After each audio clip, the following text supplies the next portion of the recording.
Hi friends, అందరూ ఎలా ఉన్నారు? బాగున్నారా? నేను మీ కాకినాడ సరిత బహ్రైన్. ఈరోజు పెరుగు పచ్చడి నా స్టైల్లో ఎలా చేసుకుంటానో చూద్దాం. ముందుగా కావాల్సిన పదార్థాలు: పెరుగు, ఉప్పు, అలాగే కావాల్సిన ఇంగ్రీడియంట్స్ ఉల్లిపాయలు, క్యారెట్, పచ్చిమిర్చి, కొత్తిమీర. అన్నీ అంటే కొంచెంగా తయారు చేసుకుంటున్నాం కాబట్టి అన్నీ కొద్దిగా క్వాంటిటీలో తీసుకున్నాను. ఇప్పుడు ఒక బౌల్ తీసుకొని దాంట్లో మనకు కావాల్సినంత పెరుగు వేసుకొని, ఉప్పు కూడా వేసుకుని బాగా కలిపి పెట్టుకుంటే బాగుంటుంది. అంటే ముద్దలా కాకుండా కొంచెం పలచగా చేసుకుంటే బాగుంటుంది పెరుగు చట్నీకి.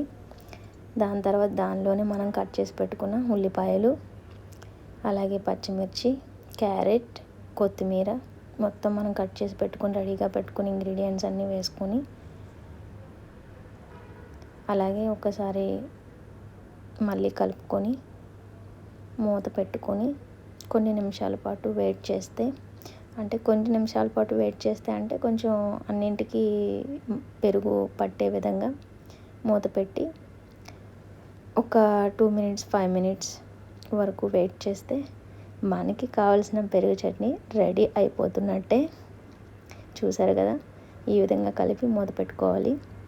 ఒక్క 5 మినిట్స్ వరకు ఉంచి తీసి సర్వ్ చేసుకుంటే ఎంతో రుచికరమైన పెరుగు చట్నీ రెడీ.